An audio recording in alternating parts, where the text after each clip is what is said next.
Hello guys, today we're going to do some more Legends League action. I'm going to get started in just a minute here, just going to share the link.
Alright, do a little audio check.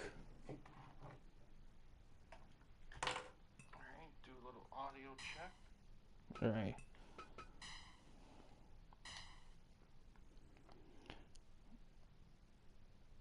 Alright. 16 matches ahead tonight.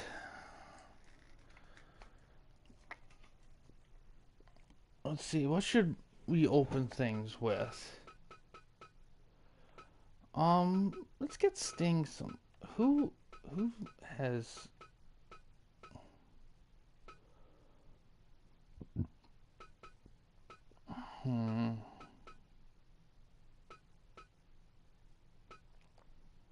Too Cold and Sabu. There we go. We'll kick things off with this match here.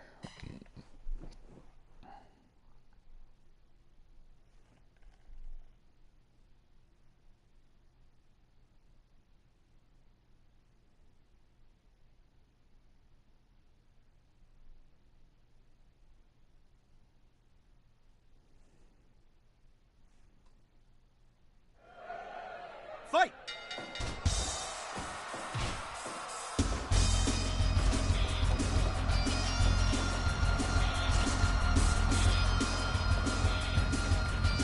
One, two. 1, 2, 3, 4. Huh! Hi Eli, how you doing?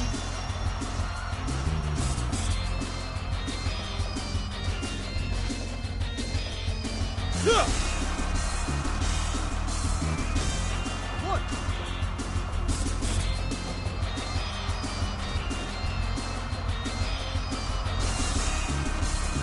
Come up. Come up. That's good. 1, 2. 1.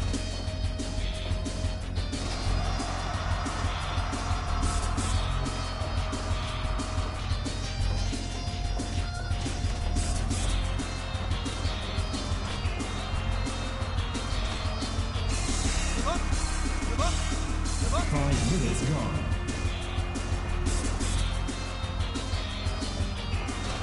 Ooh. Right. Oh, roll up. 2.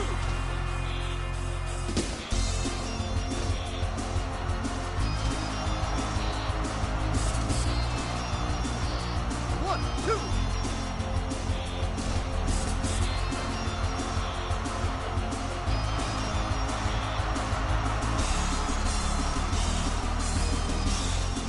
Give up. Ooh. Give up. Give up.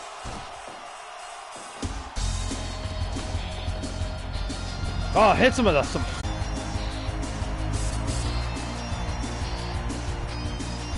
Oh, thank God. All right. Slight hiccup. We're all set now. 1, 2, 3. Oh, wow.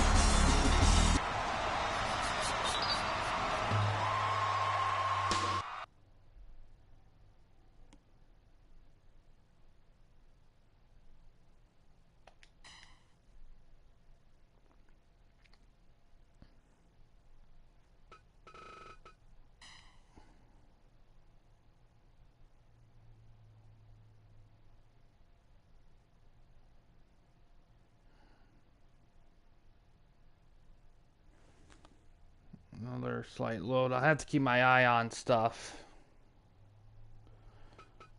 Up next, here, let's see.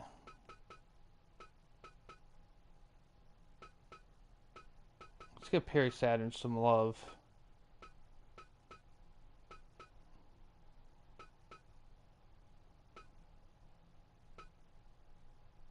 We'll do this one here. Chat did a little double effect there.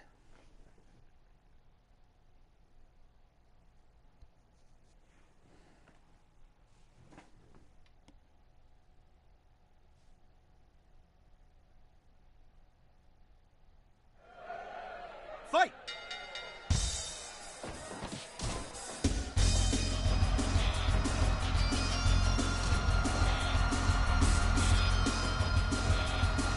Oh.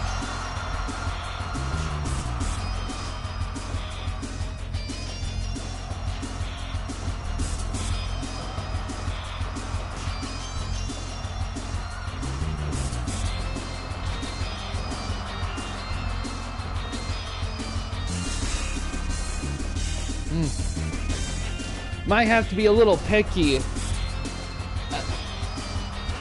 Although I imagine it helps that that game still during the era where a lot of ECW alums and WCW alums were still active.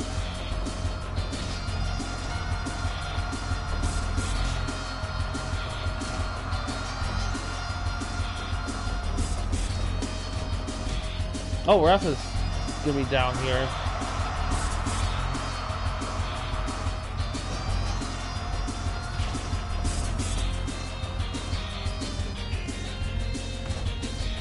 Hey, Gray Man, how you doing? 5 minutes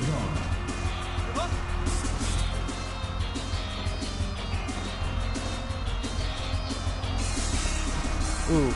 Also, that reminds me, nice. Was it a good show?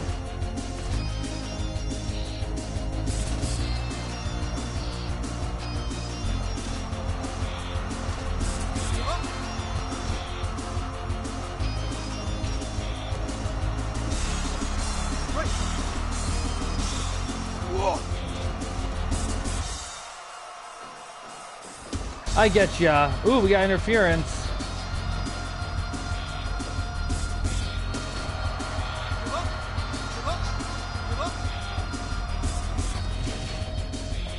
Yeah, I get ya. But that reminds me, a couple things with TWN stuff. First, Gray Man, for your pay-per-view, I'm gonna need, how you want your ring design and your pay-per-view theme music. Oh, wow. Saturn just got screwed.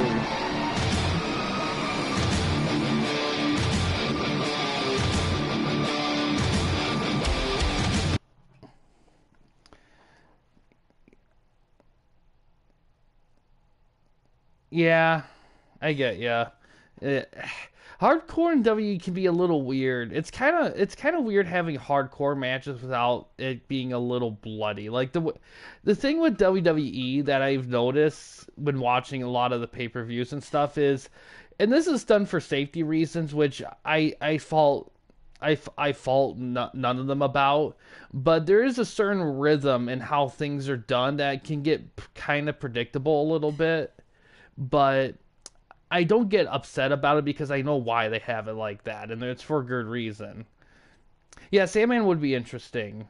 Also, I almost forgot that I was gonna do IGW Hollow Slam this month, so I like a dumbass. I spent all month not doing it and just remembered today about it. So I'm gonna I'm gonna try to squeeze that in tomorrow. Um, so I'm gonna try to do booking tonight. If anyone wants any matches on that card, let me know. I'm doing an open kind of thing, so if people want wrestlers against my guys or whatever, I'm kind of leaving it a little bit open. So whatever people like, just let me know.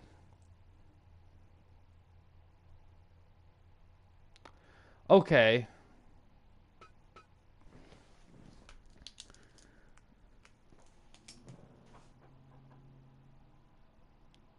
That's season.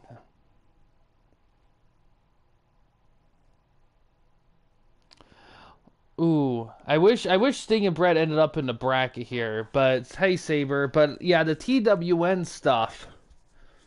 Um, the TWN stuff that's a little different. Those are more from the people running promotions like Gray Man, myself, DPS, and them because Sting Sting he's under Star Fox's promotion, so that wouldn't be an issue. But DPS would have to give the go ahead on Brett if I was going to do that because it's technically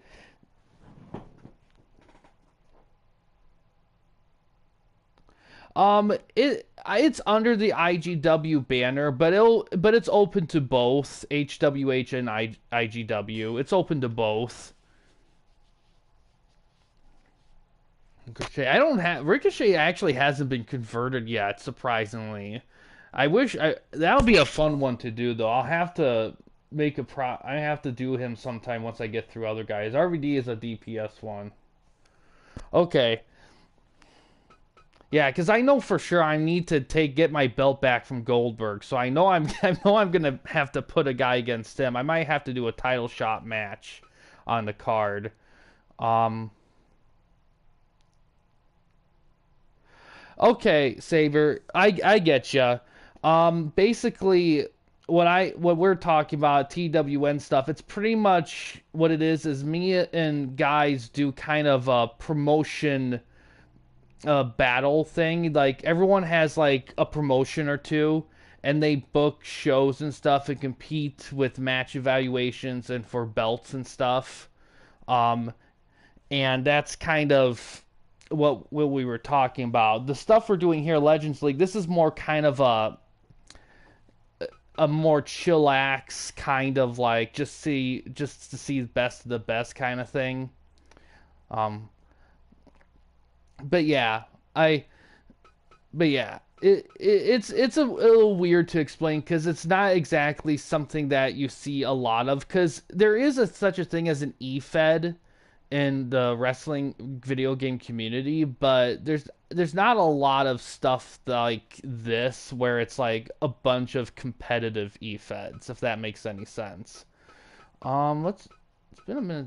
We should get Raven a match. Let's have him go against. I have him going against Ray.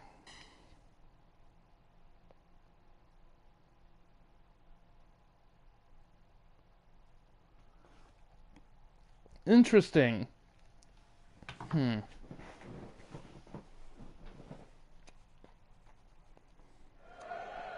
Fight!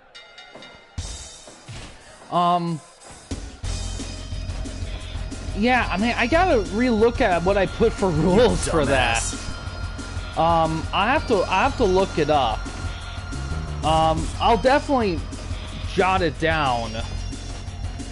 Yeah, but feel free to like request match stuff, cause once we get through the Legends League event, You dumbass. we'll spin it off into a show, and that show will hold like match requests of all kinds. So the matches you just requested, those matches, like if we were doing that show, I would put them down and do those things as part of that show.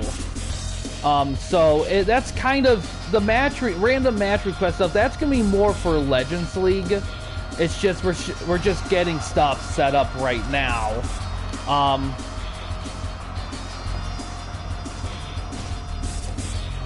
Yeah, I'll have to look. Like, I'll have to relook at that stream that I did for it, because I think I did it under the Battlezone pay-per-view. You punk. 5 minutes gone. Under my banner, so I'll have to look.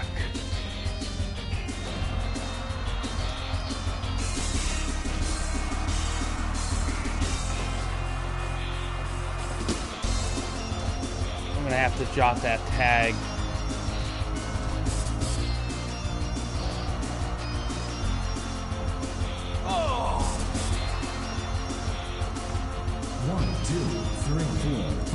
6, 7, 8, 9, 10, 11, 12, 13. Oh yeah, it was.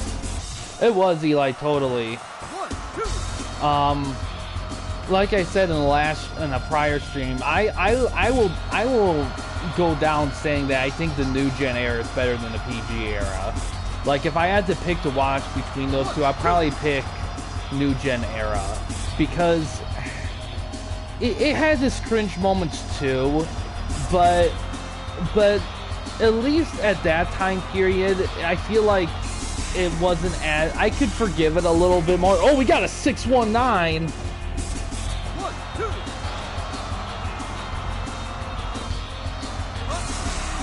Oh wow. Ray just passed the fuck out.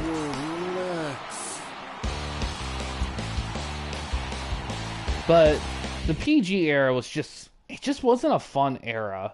You know, it just felt so like there. Like it didn't feel like anything meant anything. Like unless you look at the main events type of stuff, anything below that just feels just kind of like I have trouble sometimes like remembering like the timeline because once the PG era hits, my pacing of what's going on in that era is just so lost because I can follow like golden era kind of all the way through ruthless aggression era, like the timelines I can follow pretty well, but once we get to the PG era, everything just gets all muddled for me.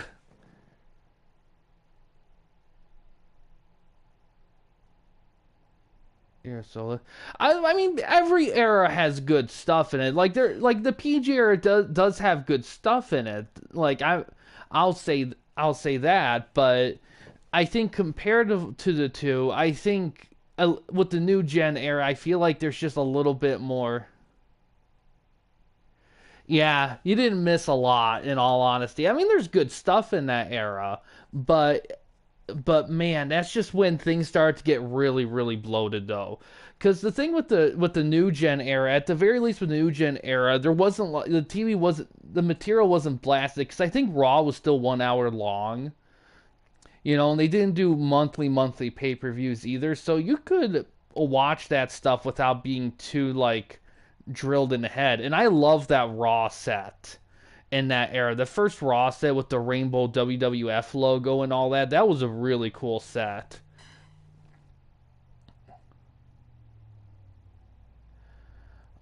And he's all here, Summer of Punk. Summer of Punk, and let me look up timelines, because Summer of Punk might edge as a champ. Era. JK. Yeah, that was late New Gen era. Like that's kind of when the Attitude Era stuff, because I think what they did, we had the main pay-per-views and then they kind of did the in your house stuff, which kind of occupied the rest of the months. Let's see, who do we want to do here? We haven't really got a lot of Kurt Angle stuff. Let's do. All right, we'll do this one here. Let me look up timelines.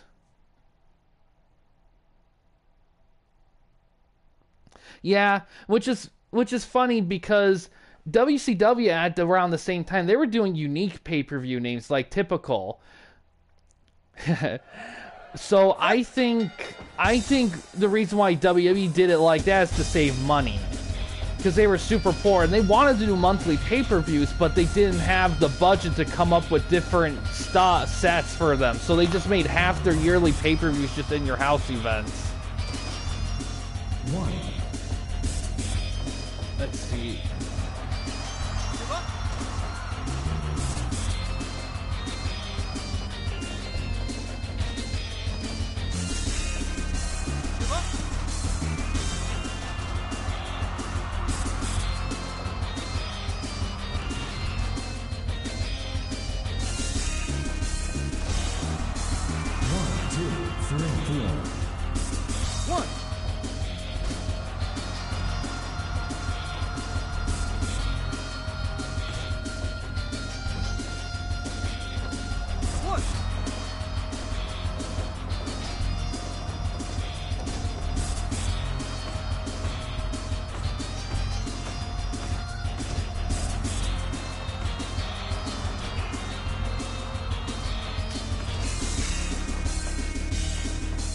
minutes gone.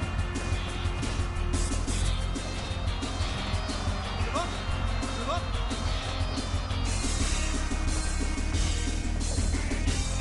Give up. Give up. Give up. Money back for the next pay-per-view. Well, that's kind of how they did it. Oh, ooh.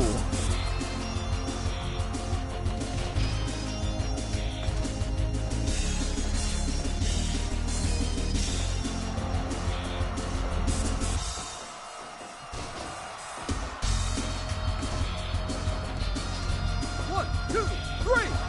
Oh.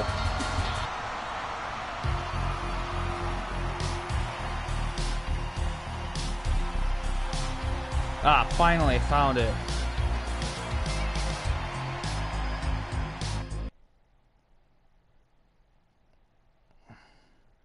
So the PG era on SmackDown Hotel, they labeled the PG era from July 22nd, 2008 to March 23rd, 2014.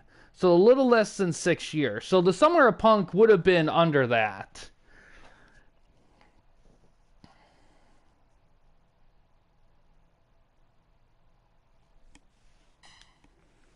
Let me look them all up. So let's see. So the WWF era, they have it from 63 to 79. Here, let me keep stuff going here while I look that stuff up. Yeah, I had to pay $30 to watch the Maple Leaf Pro Forged in Excellence event. It was a good 2-night show. It was a good deal, but man, I'm not used to paying $30. I've been spoiled by Peacock paying $8 a month just and get all the free WWE pay-per-view stuff.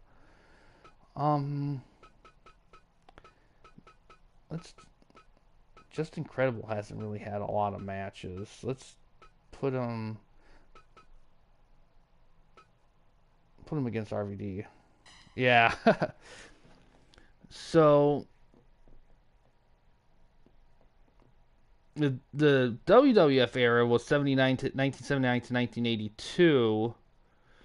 The Golden Era they have from 1982 to 1992. So 10 years of Golden Era. Fight.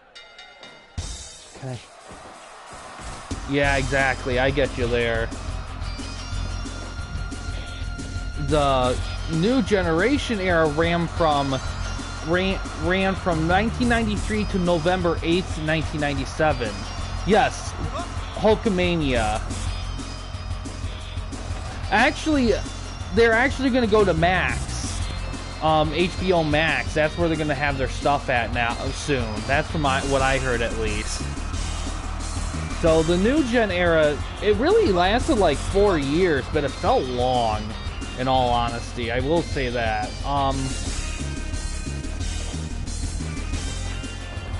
The Attitude Era ran from November 9th, 1997 to May 5th, 2002.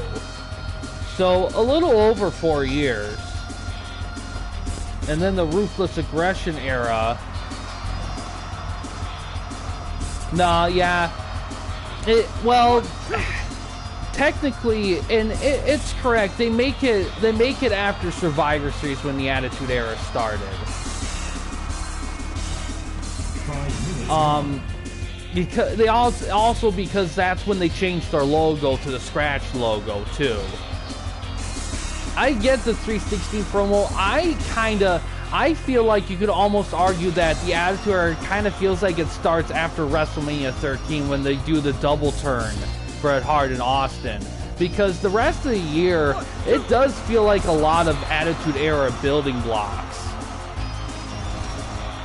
Oh yeah, I love Macho Man. Macho Man's one of my favorites. $1 Million Man's great too.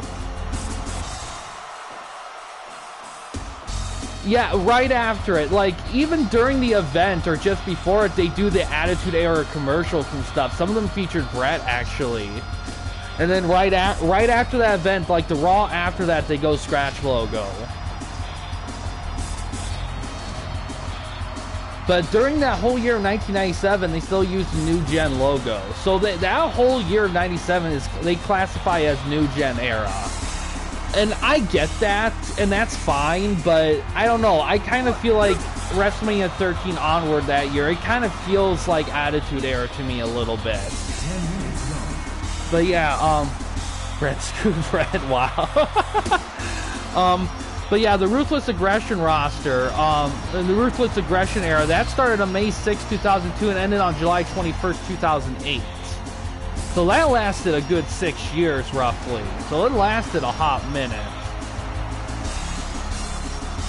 And then the PG era was July 22nd, 2008 to March 23rd, 2014. And then the Reality era,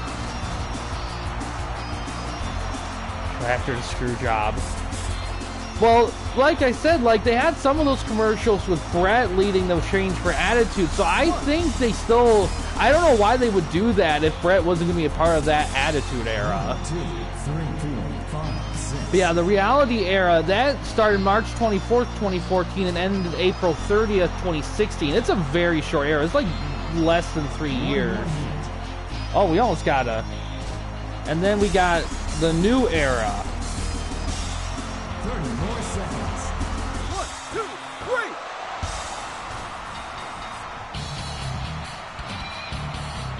3. Oh, wow. Credible wins a close one.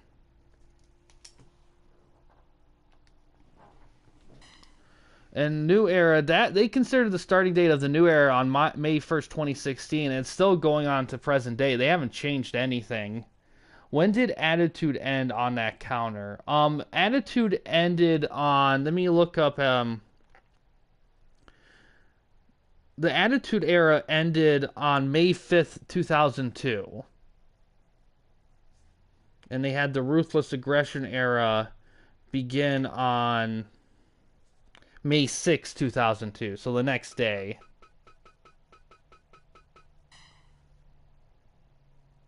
Yeah, that's kind of... How did those educated feet lose? You know what? Let me look when Cena debuted. I don't know how exact they are with,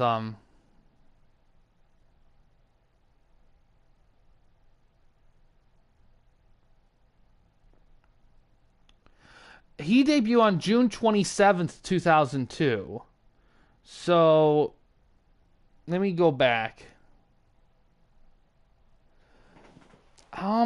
Man.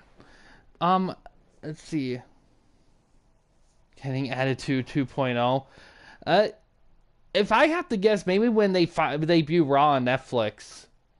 Let's see. Who should we... Since we're talking about Brett, let's see who we can do Brett against here. What would be a good one? Well, you brought up Ted DiBiase, so we'll do Bret Hart and Ted DiBiase. So...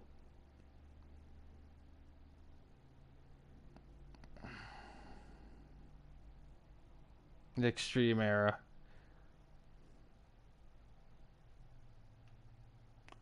So the Ruthless Aggression era started May 6, 2002. And John Cena...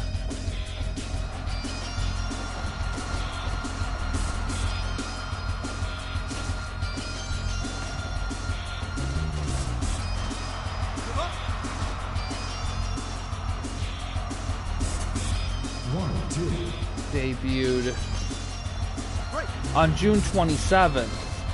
So at least a month and a half, 2 months later, please don't take his place instead of fighting Brett. Yeah, exactly. When did... Yeah. Austin's initial walked out.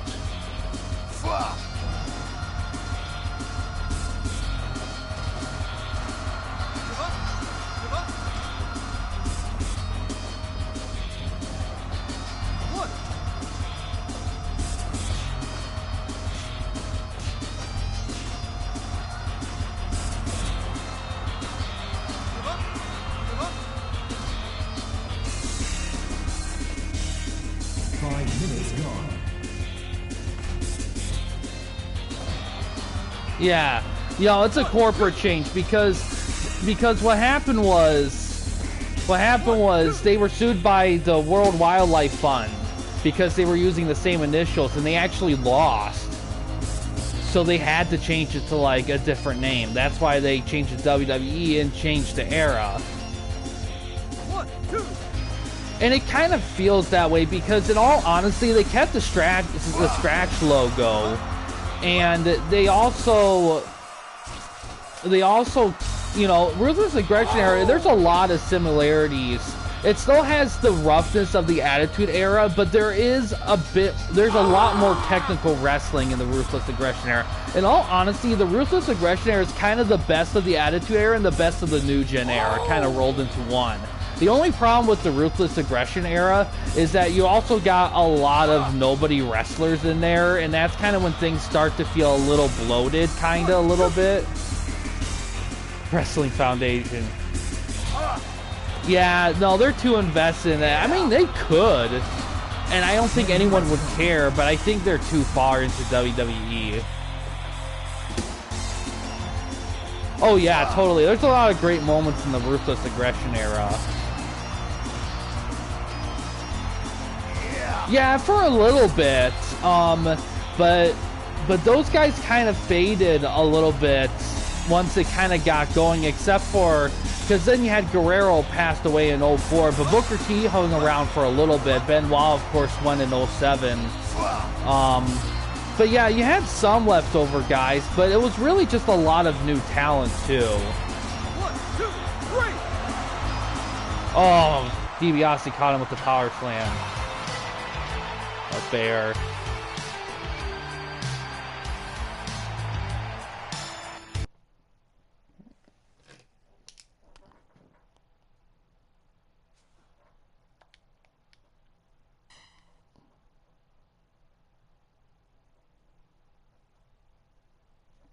All right, to the C bracket here. Man, Ken, I feel like he doesn't have a...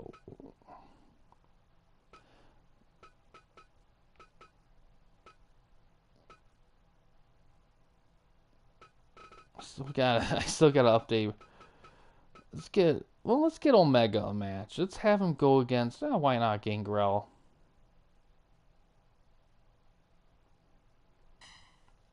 Lost focus, yeah.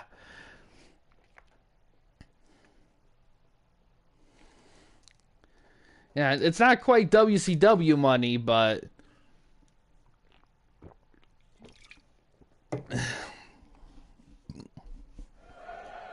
Fight!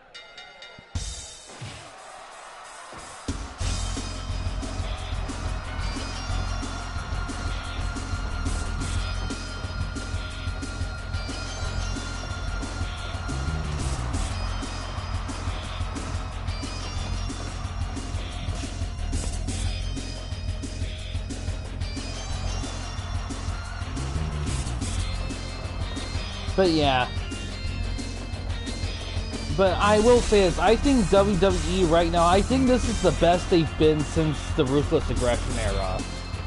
In all honesty, I legit feel like they found their rhythm again. I mean, there's still little things that bother me. I mean, overall, like some of the extra long title reigns and long-term story stuff, I feel like kind of makes the roster feel kind of left over in a lot of sense. I mean, I like, and I know people criticize the way they do the IC title stuff with Jay and Braun, but I think it's great that they did it like that. I think it's just, I like the idea that titles can be lost and won at any time, anywhere. I don't think title changes should become that predictable when it's like, oh yeah, they're totally gonna drop it at SummerSlam or WrestleMania because, you know, they held it for this amount of time. It shouldn't be that predictable. Like this. Good. Yeah, it is. Yeah, I wish they had Red Mist, because I'd rather use the Red Mist, because Gangrel did that with the blood stuff, but I could create it. I could maybe take the Mist part and edit it red. I'll have to experiment. Well, the thing is that I'm fine with a title hot potatoing if it's between, like, a rivalry.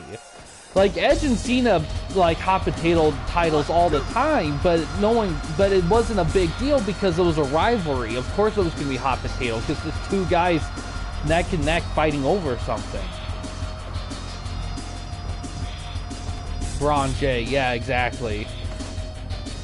And to be honest, and despite it being a short reign, I'm glad they gave Jay the belt because it's not so much he needed a reign, he needed that boost of like winning a title by himself. Because in the 10 minutes ago. SmackDown spoilers. 1, 2. Well, that's the thing. I mean, here's another way to look at it. One of the greatest moments in wrestling history happened on free TV, which was Mankind winning the title against The Rock. I mean, that moment was massively huge, and it happened on Raw. I mean, you gotta have those kind of moments on TV sometimes. You can't just save it all for pay-per-view, because then no one's gonna watch the show, because everyone knows nothing's gonna happen. You can't escape. Yeah, the output button stage. Yeah, exactly. 1, 2, 3. Ooh, Omega gets a win. Oh yeah, exactly. I mean, when Lex Luger beat Hogan, that was a big moment too. But that one wasn't as good because they hadn't dropped the belt in a week at the pay-per-view, which sucked. They should have let him roll with the belt a little bit. But what are you gonna do? Yeah.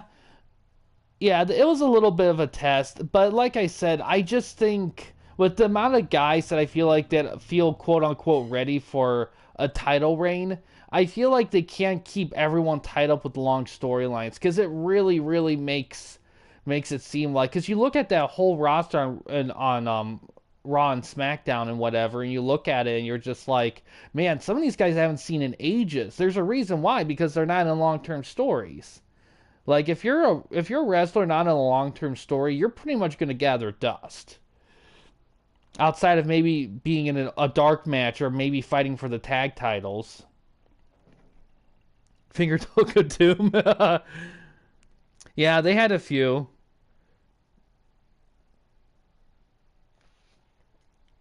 Yeah, I saw that. Yeah, that's awesome. I will say I think the Tongas were good like holders of those tag titles. I'm glad the Motor City Machine Guns Haku. Yeah, Haku. I'm prone to call him Ming, but I mean Haku works too, of course, cuz that was his WWF name. Who should we do next here? We've been talking about Edge. Let's get Edge a match. Let's have him. Well, Danielson was brought up, so we'll do those two.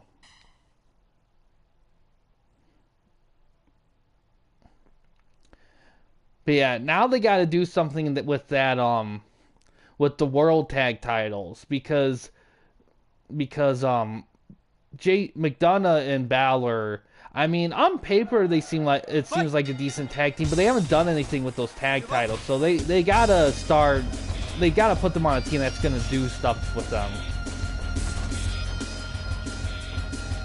Onita. Oh, that sounds so familiar. Who is that? I completely forgot. Is he like an FMW guy? Onita.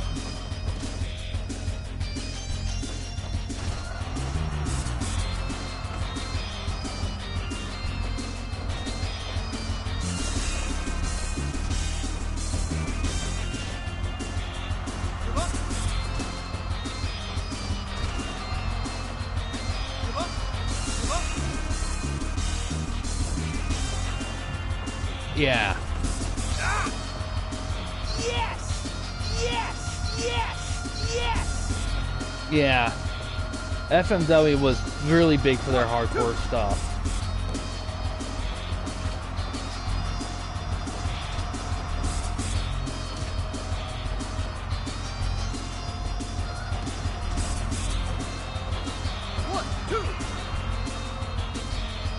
But yeah, I'll talk more about streaming schedule towards the end of the stream, but I also want to say that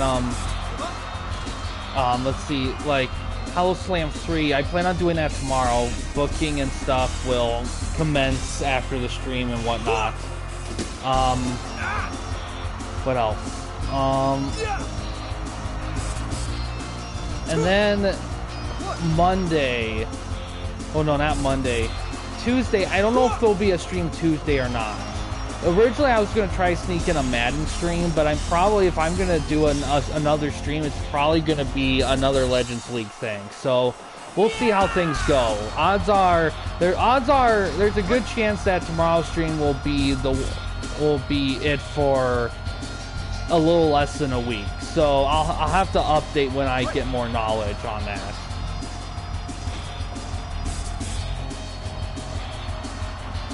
Yeah, exactly. They should have. I'm glad they got more tag help. And I'm not. Here's the thing. I don't think. And look, I get not all the tag teams. I get that not all the tag teams are like big contender tag teams, but there's only so much those teams can do if they're not being booked with stories and stuff. There really is not a lot they're doing with those. And I thought after they were towards the end of last year when they had those universal titles, the United Tag titles, in main events and stuff and pay-per-views, I thought they were gonna, and then they introduced those new belts. I thought they were gonna do big shit with them, but they really haven't. And it's kind of been a little disappointing to me a little bit, because I thought they were gonna do some big stuff with those belts. But I think they kind of decided after a bit just to use them as like very lower card belts, as opposed to having just like a Euro title or a hardcore title or something, or a 24/7 title. Oh.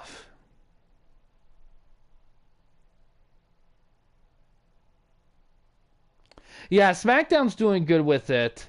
Raw needs a little bit of work, but I think they are going to start boosting it again, because they did say they're going to have a tournament to determine contenders for Balor and McDonough's reign. So there is something. Yeah, I don't want them to unify the tag belts though. I don't think the solution with WWE's booking is less belts necessary. I just think they just need to manage the time better for those belt usage, in terms of like because there really should be some storylines going on with the tag titles, but they put so much time on so few people for story stuff, it kind of leaves a lot of things out on the wayside.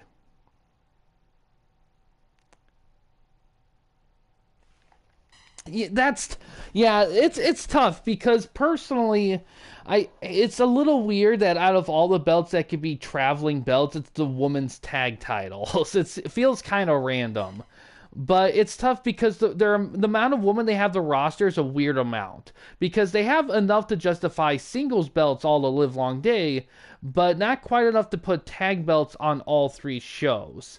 Like, I think at this point they could maybe justify 2 of them, but not all 3. Maybe it'd be a real reach to do 2 for the women's tag, but they need to do women's tag, because if they're gonna do because you can't do women's stables without women's tag belts. Because why would women form stables with each other if all there is to chase is solo belts? What benefit is that? Like, women aren't gonna help a woman win the title and then just sit there, just be there. There has to be something in return for that.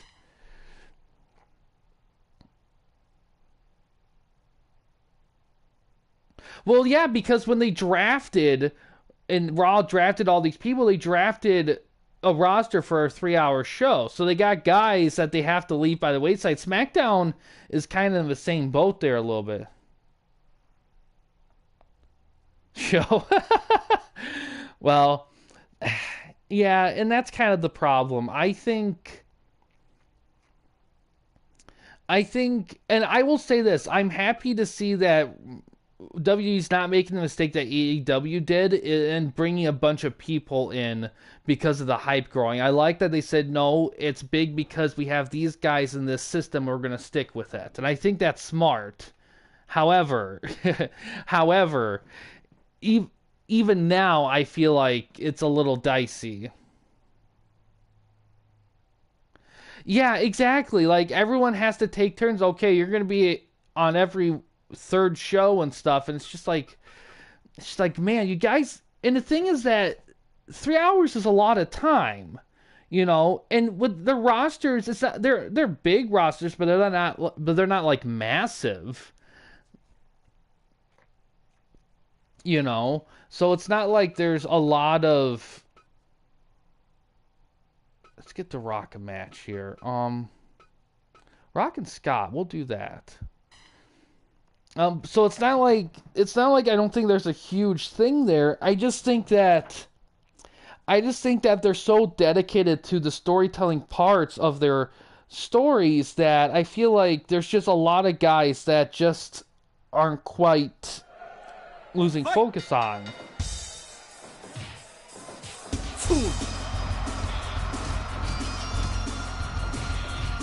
Well, that's the thing. Here, that's what I think. I think, oddly enough, I think a C show would do them some good. I would like a show that's like 1 hour long and isn't really so much interview focused. Maybe like a really long, something similar to maybe like a very long episode of Speed, where you have some quick matches and stuff. You kind of have maybe some title stuff there, but it's all lower card guys. Like something like Speed, only like an hour long, and you get weekly. Okay, well that's the thing too. Like maybe have Raw and SmackDown be more match driven and less story driven. Are you ready? Yeah. Yeah, because they're gonna debut main event in December, and that'll be awesome. You know, because I think doing something like that where it's like, okay, we're just going to do matches of various lengths. You know, it's going to be for the lower card guys. And the thing is, I love the idea of that Speed belt, but it doesn't mean lick if they're not going to show on other shows. Because right now, it's none of the shows ever mention that Speed title, and it's stupid because it's like it's under your name. Like, why not?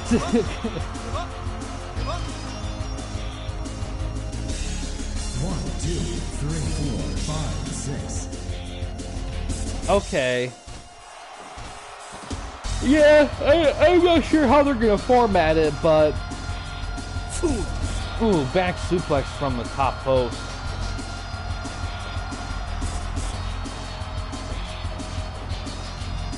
Meaning Speed to Nitro. Oh, we got Macho Man coming down.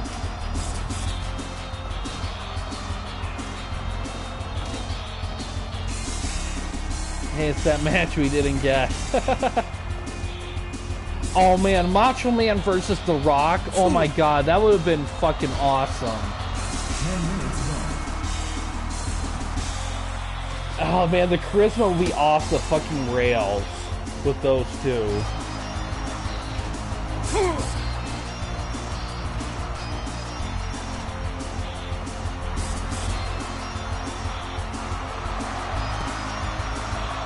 Ooh. Oh, Razor gets a win.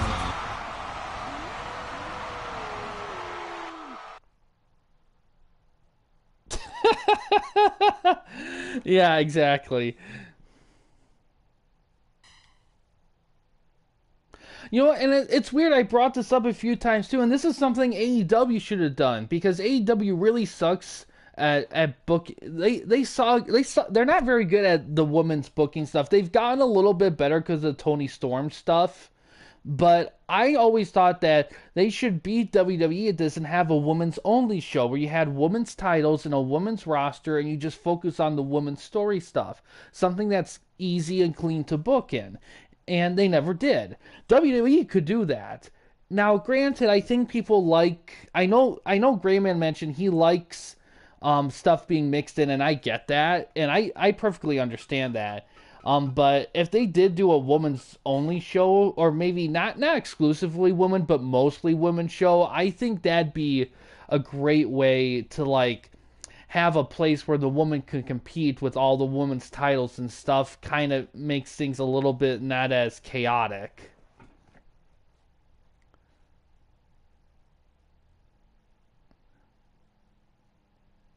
That is true, Graham. Well, that's the thing too, because I'm not saying like there couldn't be women's matches on Raw and SmackDown still. I just think having a place where you could just have all women. Because the thing is, even on pay-per-views, because pay-per-views are starting to get booked like shows. Only match time is like a lot longer, and it's getting to a point where I feel like you got all these guys and you have all this airtime, but why does it feel like you do so little with everyone? You know, it's like I almost feel like they're better off just having like just saying, okay, each show's roster is like 16 guys, and everyone else is just going to be on this show, and that's the way it's going to be.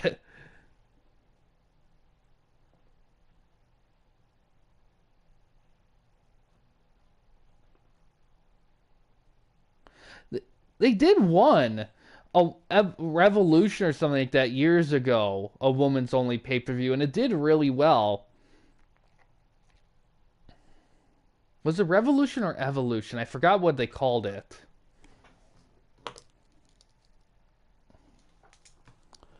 Um, let's get Hurricane in. Hurricane and Liger, we're definitely doing that. Yeah,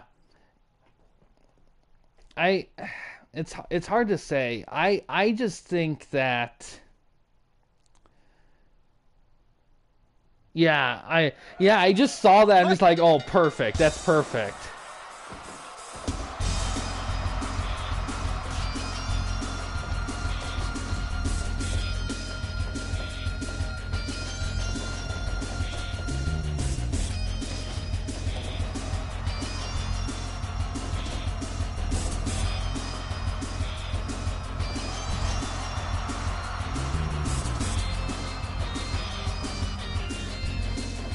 But yeah, I just think that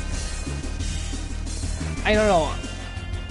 I just think at some point especially when their draft comes around again, I think WWE just needs to look through their whole rosters of people and see, okay, like this is how we're gonna have these guys and this is how we're gonna have these guys, and kind of book accordingly to that. Because I feel like there's just times where I feel like there's so many guys that they're have in stuff, but you're not actually seeing them doing stuff. It just feels like I don't know. It's weird. Sometimes it feels like it's like a mirage roster. Like we know it says 30 to 40 people, but it's really just 16 to 20 because the other guys, they're gonna alternate weeks. They may have a 5-minute match or something like that. They may get a promo, but really it's these 16 people. And it'd be fine if that was more towards the second half or a third of the show, but it feels like those same like 14 to 16 people dominate like 80% of the show. And it just feels like there's just so much of the roster that just gets undercut from it. Oh man. La Parka, La Parka was gonna be in this, but but there was a mistake in how many people could actually be in the league mode in this game, so we had to cut him. But the guys that were cut because of it, they're gonna have tournaments for title contention. But yeah, WCW Rey Mysterio, the La Parka and Rey Mysterio, that's definitely a match we could do on a Legends League show. That'd be awesome to see. Ooh. I know. It was close, but we had to cut guys because it was a shame because it took a lot of work to get those guys picked and draft them into brackets and stuff. And then I discovered, I'm like, shit, I fucked up. I doubled the amount I double over every bracket limit. Ooh.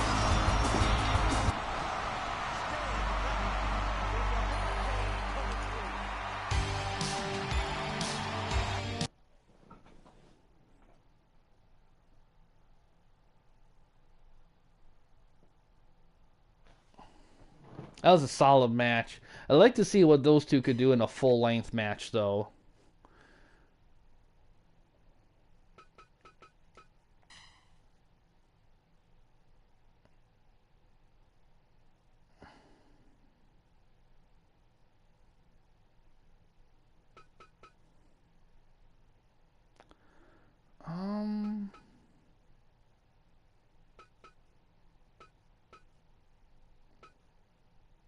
haven't saw Mike Awesome yet. What would be a good one for him?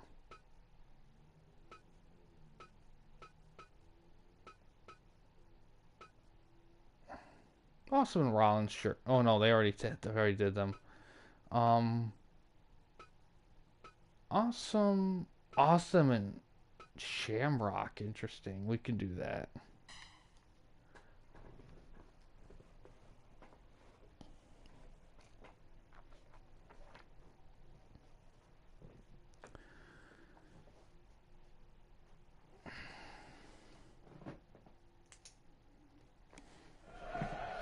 Fight! But yeah, Savior, if you were curious on how we did TWN stuff and whatever, the Campy Discord, the link to it's on the YouTube channel. You can join that and you can kind of see how everything is. Although I will say, like, next season we're gonna have probably gonna have quite a few real changes. But all that information and stuff's in that Discord. So if you wanted to kind of get a better 2 cents about it, it is there. Come on!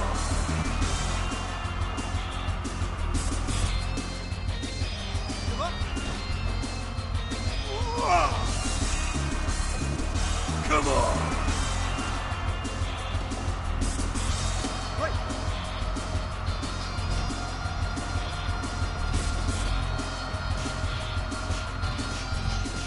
Man, this would be such a testosterone-fueled match in real life. 1, 2.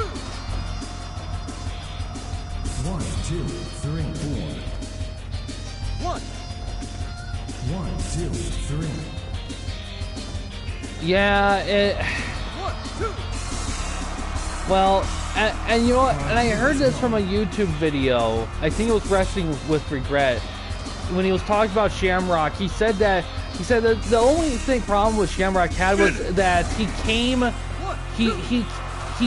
the wrong time. If he came a little earlier or a little later, he would have done a lot. He would have done a lot better because he would have had more room to grow in the roster. He just came at a time when the roster was getting pretty stacked, and there wasn't always a lot of room for him to thrive. Yeah, well, I think when he went back to MMA, I think he was getting a little bit on the older side, and I think he had to change styles too because of injuries or something, so I don't know if that was his prime. Oh, Funk helping Awesome out.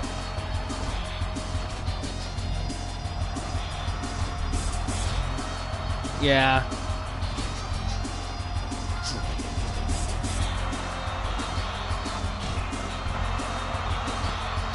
Yeah, that's a shame. But, what's his name? Chael Sonnen. He had a little rivalry with Ortiz. Oh yeah, the tournaments there. Oh my god, those were brutal. Yeah, those tournaments, man, yeah.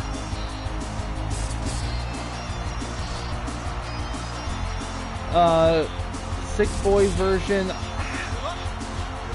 Ooh, I think maybe I have him. He is converted over. Hubatu's converted over too. I don't know if one of his attires is the Sick Boy attire or not. His default attire is the jean shorts with white tank. I know, right? Like he promos like a pro wrestler, and I just discovered him on a random video. I'm like, how is this guy not a pro wrestler? Like, he would have thrived in pro wrestling. But he never even touched it, which is crazy to me. I kind of wanted to convert him and Kimbo Slice over to use an HWH, but I don't even know where to begin on getting Chael's moveset down, because I don't even know what kind of moves he did. Oh, ankle lock. Oh yeah, totally. I would have loved it if he went to wrestling. 10 more seconds. Wow, draw. First draw of the night. College wrestler, yeah. So, man. Yeah, I might watch a few of his matches to get an idea what kind of moves he did. Because I don't think MMA wrestlers really have finishers, really. You know, they don't have... I mean, I know some are known for certain moves more than other moves, but I don't think any of them have, like, except for maybe, like, a KO punch or something like that. I'm not sure. I'll have to look. I almost want to say his was maybe like an armbar or Kimura lock or something, but yeah, I'll have to do a little bit of digging. Yeah, I'm not sure what he's known for, in all honesty. That's the thing. I'll have to do some digging. Kimbo Slice, that one's easy. I just punches. High kicks, yeah.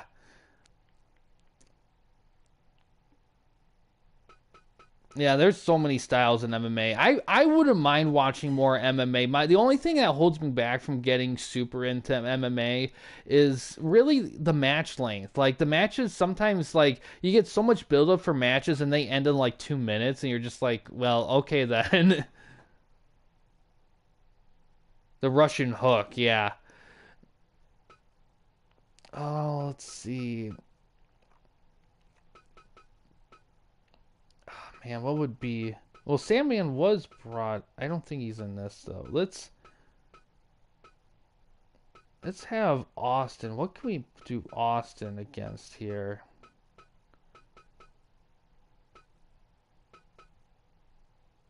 Austin and Jay. Let's do that one. Yeah. Haymakers too. Yeah, definitely.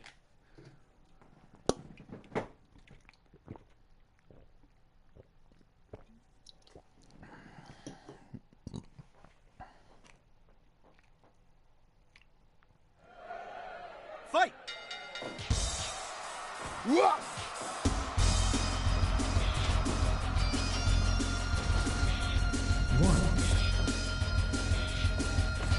Yeah, I like MMA. I don't know. And to be honest, I don't really have time to watch a lot of that stuff anyway. Like, it takes a lot of energy for me to remember to watch the monthly WWE pay-per-views.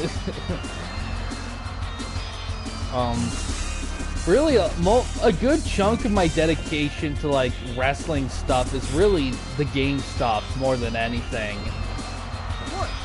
Like, I actually it's funny, like, I could do this stuff all day, and I can watch live wrestling easily, no matter how long it is.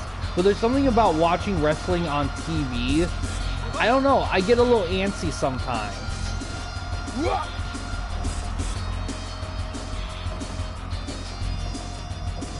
Well, yeah, that's kind of the trick of it, because MMA really leans on the sport aspect of it, which is fine, but the problem, too, is that they have guys, their fights are spread so far apart from each other, like boxing. Like, you forget so much about a wrestler because they're away for 6 months training for one match that could end in like 3 or 5 minutes, and then you don't see them for another 4 or 6 months.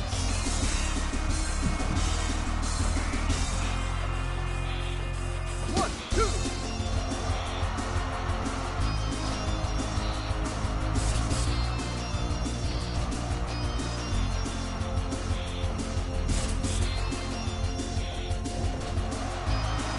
Liger, yeah.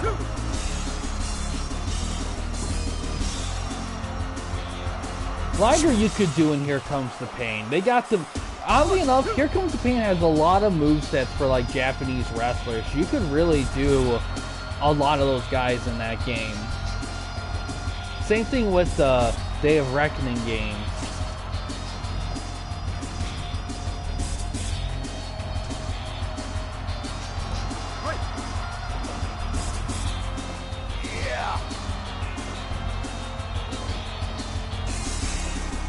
Yes, they did. They did. I heard those were pretty good. One of my personal favorites, it was a precursor to their stuff, was Power Move Pro Wrestling. That game kind of has a special place for me. It's a good playing system. I love the roster of characters. It's just a fun, collected group of them.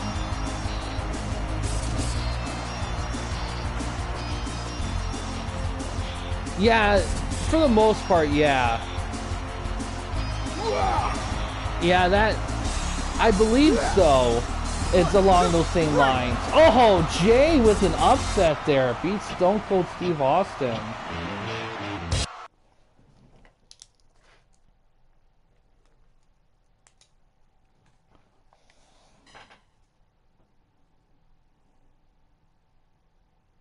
Liger versus Hogan.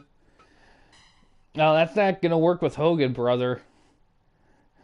His opponent has to be at least 6'5", 300 pounds of pure muscle. Then he might consider it. In Japan, yeah, I bet. I mean, Muta's definitely closer to what I think Hogan would classify as a good opponent in wrestling terms. Let's see.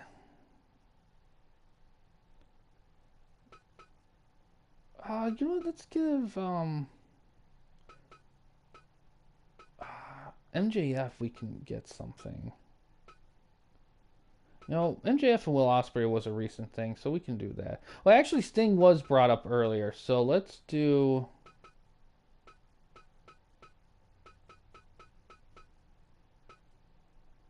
Sting and MJF. There we go. In Japan, probably. Oh yeah, I imagine so. You know what? I keep thinking. I just thought about this today. Like, I know Hogan's known for like lying about stuff, but what if he isn't lying? What if his brain is just not like super up to par like it used to be? Maybe he legit believes in what he's saying, and that's what he thinks he remembers at the time. I don't know. I don't know if Hogan ever had enough of that kind of like stuff for that, but I just was just thinking like, you know what, either he lies all the time, or maybe he just can't legit remember stuff the right way. What if he really did wrestle for? Yeah, exactly. What if like he had imagined he was like, oh, I did wrestle today, I gotta wrestle again, and he legit counted it on his calendar as 400 days.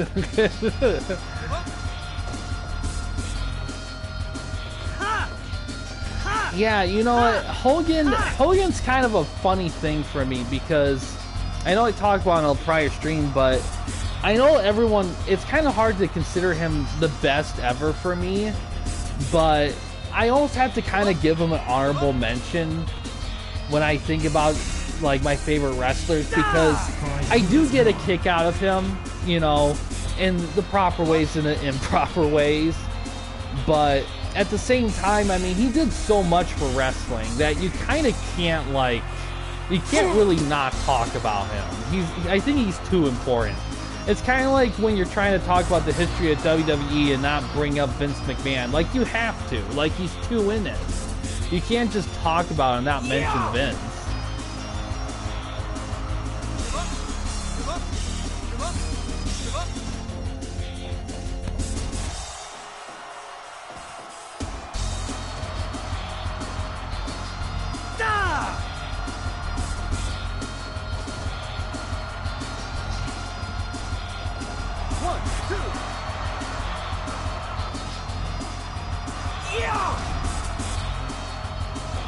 Yeah, I don't think he lies all the time. I mean, that'd be very extreme.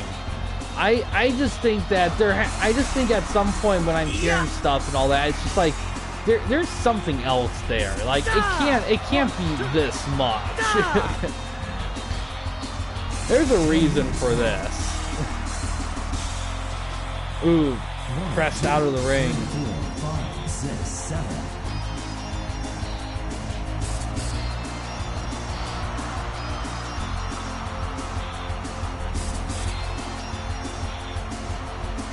Ooh. I might have to update them MGF. Oh.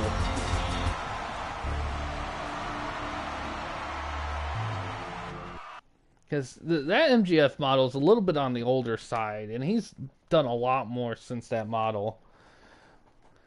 Not bad. MGF sneaks in a win against Sting.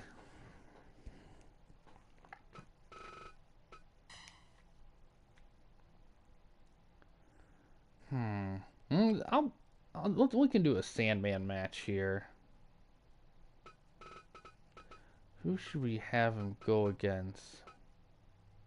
We've had Brett. Did we do Terry Funk? He interfered. Let's do...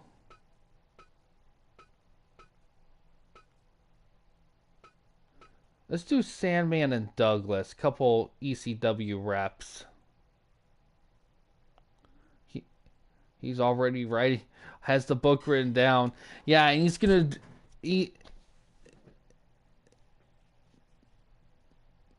Yeah, he is. Like Scorpion. Yeah. It's kind of weird. I don't see old Anderson and the Black Scorpion in the same room. That's kind of weird, isn't it? Yeah, he is. Man, it's gonna be weird when we start hitting a streak where we got older legendary wrestlers are gonna like start passing on. Like it always happens. Like sometimes, like every little bit, you just hit that streak. Like this year. My God, we went through like a 3-day span where a bunch of like actors and actresses passed away. It was crazy. But yeah, it's gonna be weird when Hogan passes away. I mean, it's gonna be weird. I don't think he's in bad shape though, from what I can tell. He seems to still be in decent shape outside of just like, you know, thinking about outside of like sharing telling. I don't know if I would call them tall tales, but maybe height challenge tales.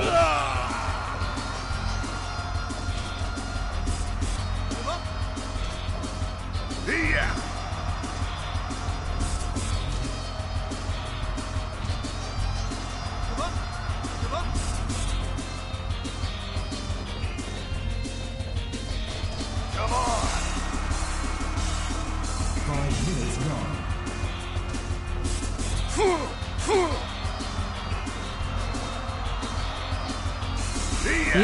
He is healthy. So he's probably gonna be around for a while.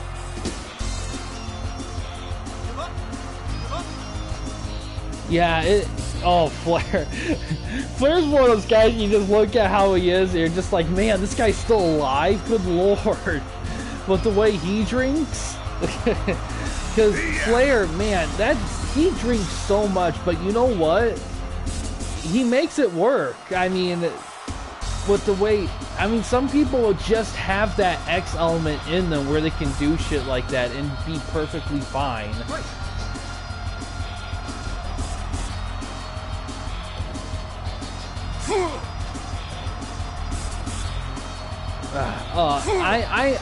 I wouldn't be surprised if he passed away wrestling. And to be honest, I almost feel like he almost kind of wants that a little bit. I think he loves wrestling so much that I just don't think he wants to go any other way.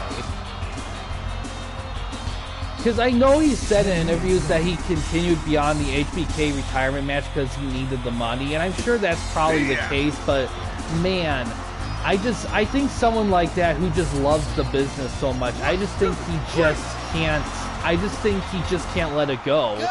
Like, because what else is he gonna do, you know?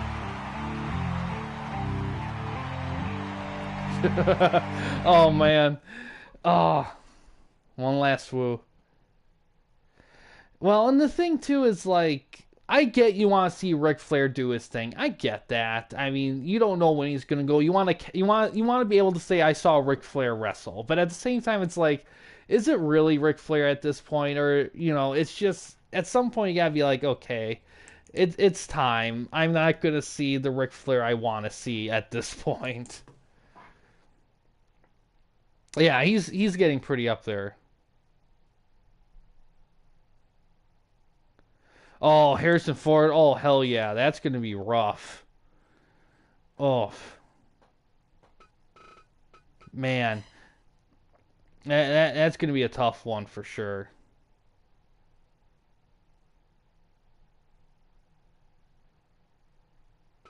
Let's get Triple H a match here. Triple H and Seth Rollins. We can do that. Steamboat? Early 90s he retired, actually. He got hurt. Ironically enough, maybe he hurt his back or something. Something kind of like what Rick Rude did. I'm not sure. But he retired in the early 90s. Like, he was pretty young. It was kind of a shame because he kind of missed out on a lot of cool stuff. Because he would have definitely been able to wrestle well into, like, the late 90s. but he got hurt and he just played it safe. He did have some off matches for a period of time after a while, but he never like went full on. Yeah, Terry Funk retired in yeah.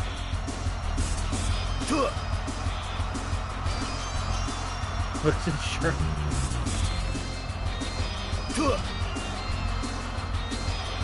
Yeah, appearances would be a better way of going about it. What Rick did. What did he do that was insurance fraud?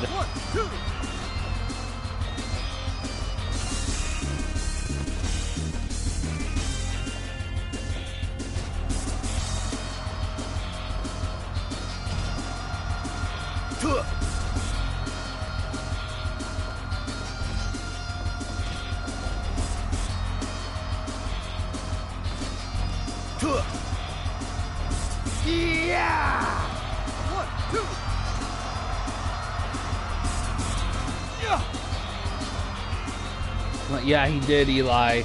Everyone who got Lloyd's of London faked the back injury.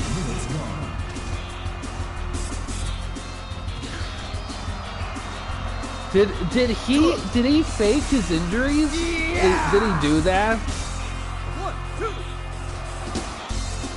In case no one would pay back his payout to get him legal to risk.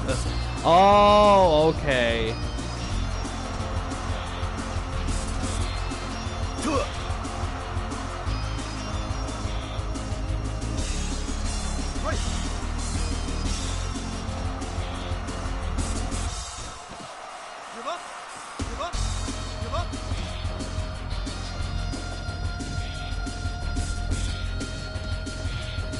Yeah.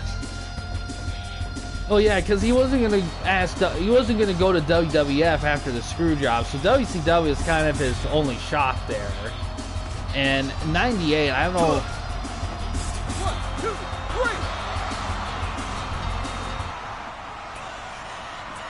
3. Yeah, he did get better. I know he did. He got better, and he was working on a comeback. But I think he was trying to. Well, I think he was trying to like keep the insurance benefits, but still wrestle.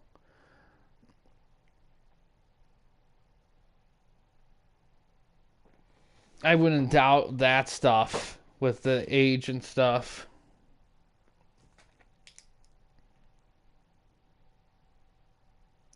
Yeah. Well, and the thing with insurance stuff, I'm a little more forgiving for guys that who get a little dicey with insurance and stuff, because to be honest, even I sometimes struggle with finances and some financial laws. Even if you don't mean to, if you mess up, you can get in legal trouble, even if you don't mean to. So that kind of stuff, I kind of get why some guys, they're trying to make things work, and sometimes it may step into gray areas a little bit. Well, Omega's in the A bracket, and Rollins is in the C bracket, so I couldn't cross over them like that. Ooh, that is possible. Definitely throughout the 90s, maybe early 2000s, maybe. It depends on how well he would have been booked and stuff. All right, this is going to be the final match of the night here coming up. Let's see who we can do here. What would be a good one? Let's see if we can get something for Guerrero. We already had Kurt. Guerrero and HBK. HBK's been main eventing the last several shows, but it works for Eddie, so we're gonna do. Wait, you already played against him.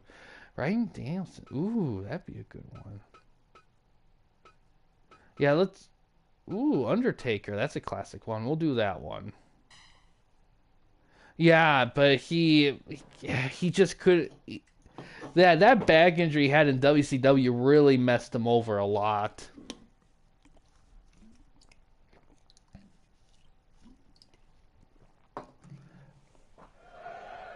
Fight!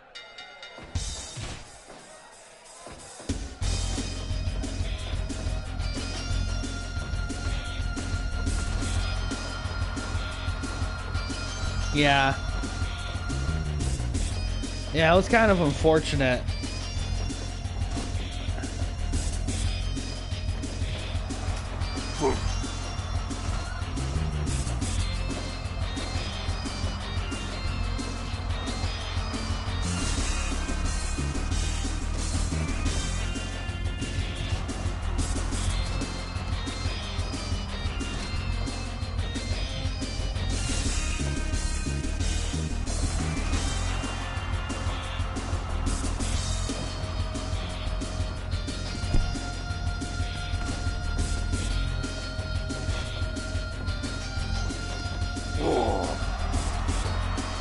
To be honest, now that I think of it, I think the Heart Foundation might be like the last incarnation of it.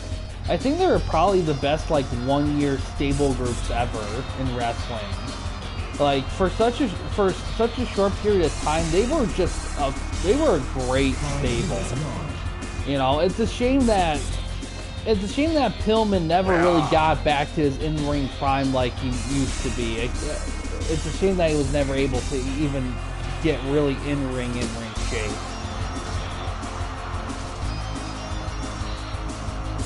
Tommy Dreamer definitely got started in the 80s. I don't think he really made it till the 90s though.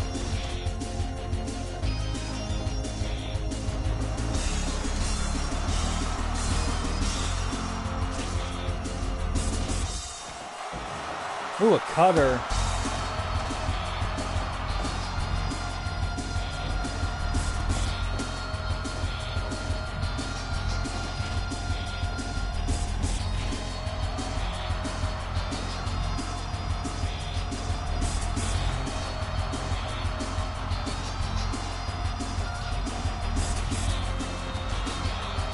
Yeah, exactly. Roll up.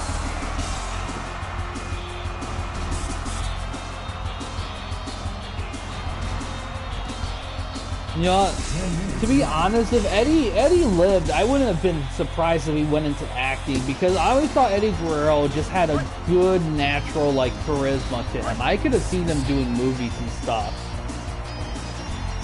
1, 2, 3, 4, 5, 6, 7, 8. That's a good question. Yeah. 1, 2, 3. Yeah, Terry Funk wrestled forever. Yeah. Oh yeah, definitely.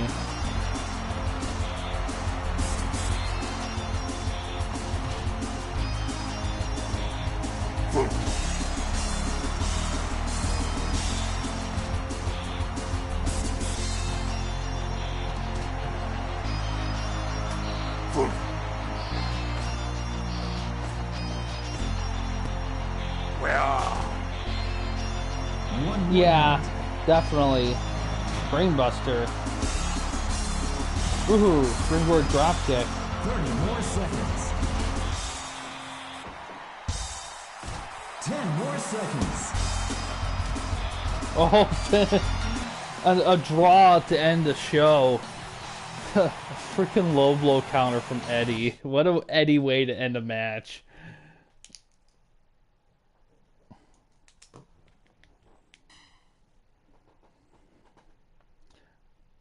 Alright, does acting...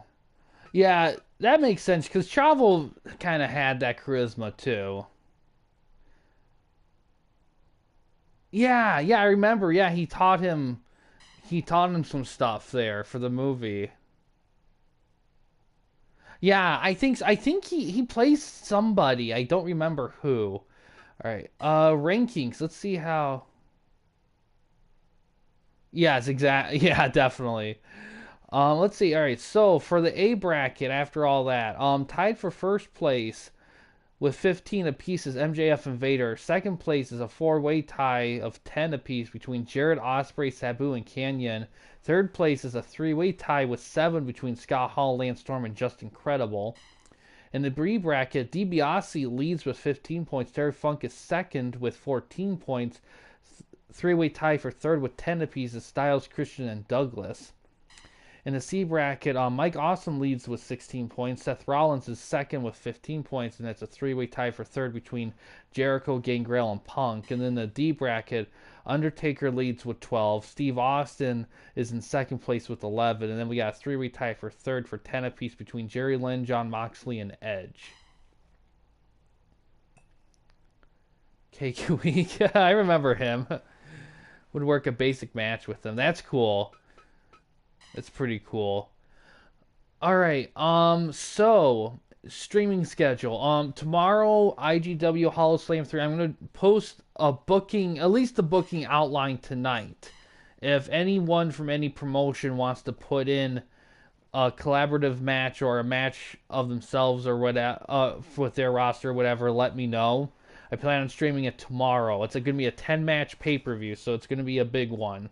I don't know if there'll be anything Tuesday or not. I'm not sure. It'll depend. I'll have to update when I get more information on that. But either tomorrow's stream or a Tuesday stream will be the last until early next week, like Sunday or Monday or something. Yes, green and black, yeah. Um, but yeah, outside of all that though, that's gonna do it for this specific stream here, guys. Thanks for watching. In case you guys wanted to chat with anyone at the Campy Company, you didn't want to use the YouTube comment section, we do have a couple options. First one is we have a Discord channel. You can find a link to that in About page / About section of our channel. We also have a community tab in our channel as well. You can access that anywhere at any time. But yeah, guys, thanks for watching. Please subscribe and like the videos, and have a good day.